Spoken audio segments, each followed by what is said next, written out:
So 2017 is coming to an end, and just before the year ends, I'd like to say a big thank you from everyone here at VisualPolitik for joining us each and every week. Now, having said that, we want to end this year with what we hope will be the start of a tradition. So without further ado, here are the 2017 VisualPolitik Awards.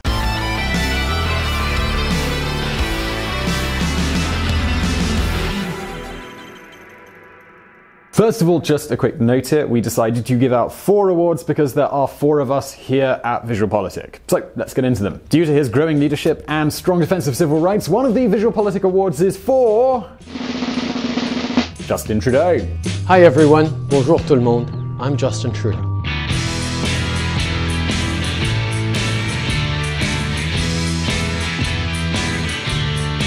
It can't be denied that the Canadian Prime Minister has been one of the great protagonists of 2017. Indeed, we could say that it's been a particularly busy year for Trudeau, a year in which this young politician has become, in the eyes of the world, something of an anti-Trump. I'm not going to give you a question. Can you stay categorically? You are fake news. Fake news. Fake news. They are the enemy of the people.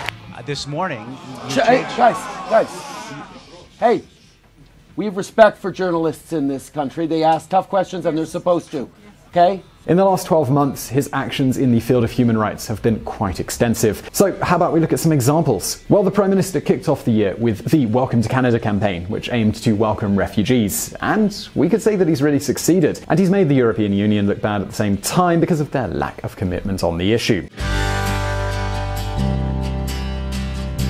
In recent months, Canadians have opened their hearts and their arms to families fleeing the ongoing conflict in Syria. And from the moment they arrived, those 31,000 refugees were welcomed not as burdens, but as neighbors and friends, as new Canadians. In 2017, he also gave honorary citizenship of Canada to the Nobel Peace Prize winner Malala Yousafzai, a Pakistani activist who fights for women's rights and who has been brutally persecuted and attacked by the Taliban. He has also worked hard, as we saw in a video on this channel, on his integration and recognition of the Indigenous people in Canada. And last but not least, in a historic speech he made before Parliament last November, Trudeau officially apologised on behalf of the federal government for the repression that the government exercised against members of the LGBT community until the 90s. We were wrong. We apologize. I am sorry. We are sorry.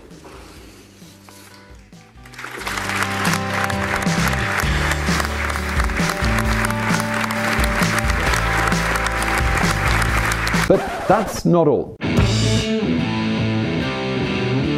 Throughout this year, Trudeau's government has also reaffirmed its intention to legalise the recreational use of marijuana. He has also announced that the government will increase its number of residency permits so that new immigrants can enter the country in search of a better future. Honestly, there's not much more you could ask for in a single year.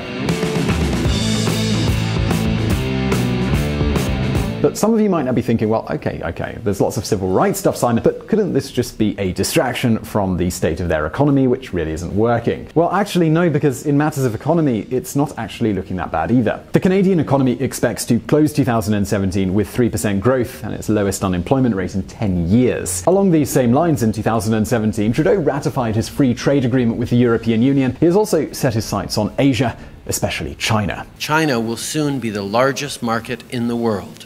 It's home to 1 billion potential customers for the high-quality goods and services that Canadians deliver every day. It's true that things are going slower than expected, but even so, there's a very good chance that Canada will end up becoming a great bridge between the American and Chinese economies.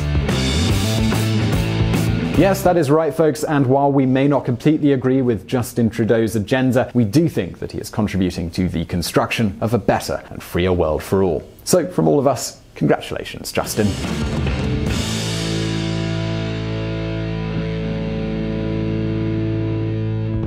The next VisualPolitik award is for Tsai Ing-wen, the president of Taiwan.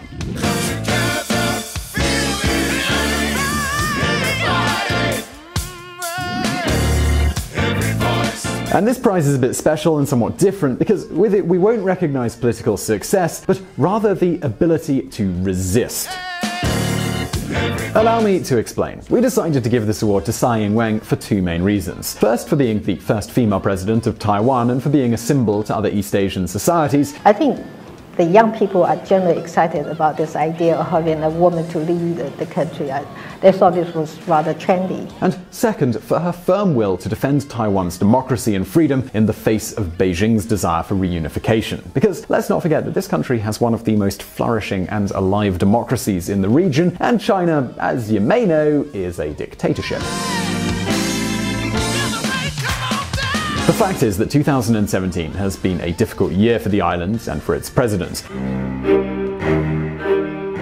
China has unleashed a political and economic war against Taiwan, the likes of which has not been seen for years. This all resulted in President Tsai's refusal to commit to the so-called 1992 consensus, an agreement under which China is recognized as a single entity.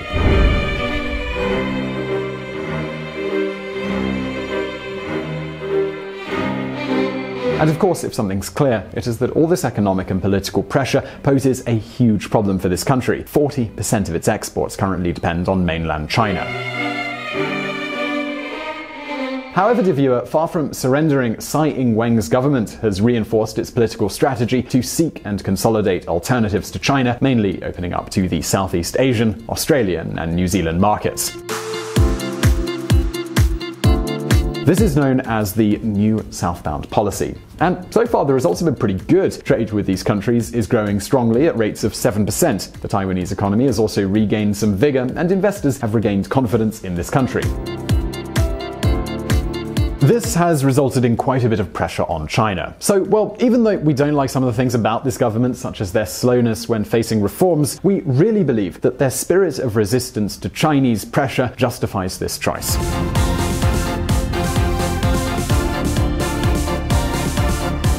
Yeah, fiction with Beijing may not be most convenient for the island's interests, but I think we need to make two things clear. First, when we talk about resistance, we're talking about protecting one of the most democratic and liberal regimes in Asia. And second, according to polls, this policy is clearly backed by Taiwanese society. Due to all of this, Tsai Ing-wen gets one of this year's VisualPolitik awards.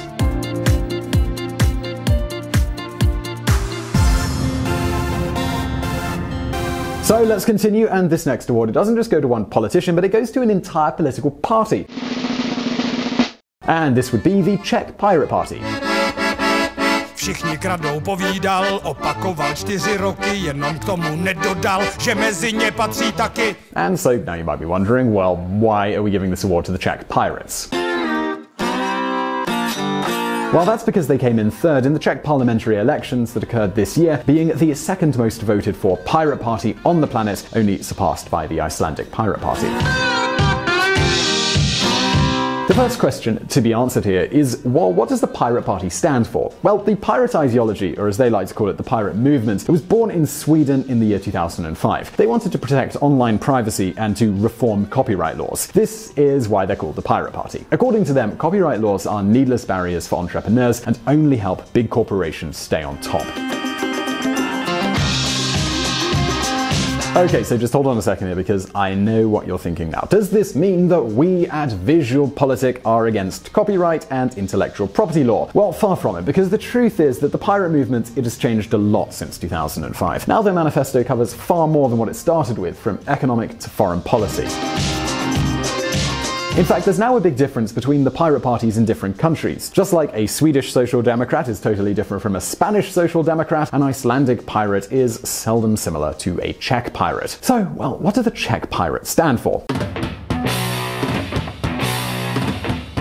Well, first of all, tech lovers as they are, they want to implement e-government solutions in the same vein as Estonia. It really makes absolutely no sense that today in the 21st century you need to wait in line for more than 4 hours in an administrative office in order to report that you changed your residence. This happens today in the Czech Republic, and because I live here, this is something I've had to do, and it is an enormous pain in the arse.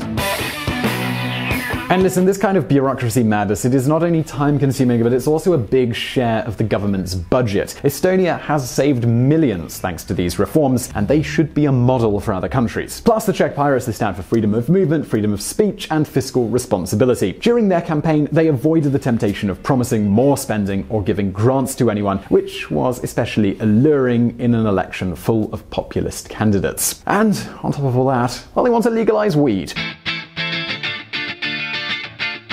So with this program, the Czech pirates came in third in one of the Czech Republic's most notable elections in history. Usually in most countries there are 2 or 3 main political forces, but not anymore in the Czech Republic. First place went to Ano Buděje-Lip and their leader, Andrej Babiš, but he only obtained less than 30% of the vote. After him is the centre-right ODS party, who made up little more than 10%, and below those with almost the same percentage, there are the pirates. The pirates surpassed other charismatic and radical politicians like the Communist Party and Mr. Tomio Okamura, an anti-immigration candidate. And just as a funny note here, Mr. Okamura is actually originally from Japan. So when walking around Prague during the elections, you could see a big picture of a Japanese dude which says, "Say no to immigration." It was actually pretty funny. So in other words, the Czech pirates have obtained surprising results with a solid and rational manifesto. Some of their proposals certainly better than others, but in general, they deserve our applause. So, gratulujeme našim přátelům z Piratské strany. Last but not least, the 4th award, because he couldn't be left out of this list, goes to Emmanuel Macron. Make our planet great again.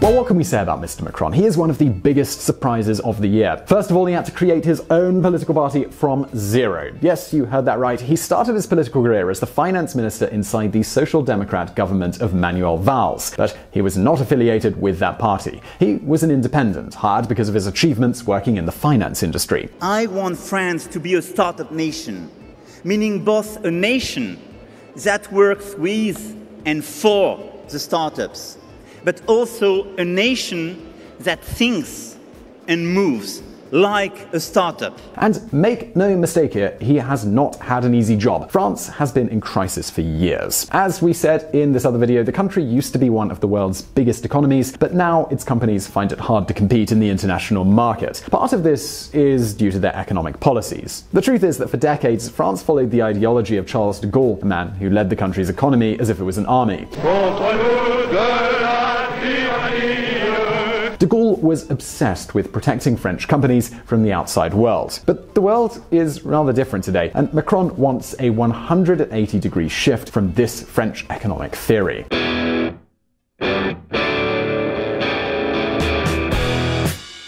His manifesto, it was solid and it was rational. He didn't promise any of those things which are impossible to achieve once you are in office. And despite all of this, he won by a landslide victory, and that's not only in the presidential elections, but the parliamentary ones too. And if this wasn't impressive enough, he also did it against Marine Le Pen, the champion of European populism. Prior to the foundation of Mr. Macron's party, En Marche, pollsters said Le Pen had the victory guaranteed. But Macron proved them wrong. Now we just ask him not to disappoint us in 2018. And in the meantime, congratulations, Emmanuel.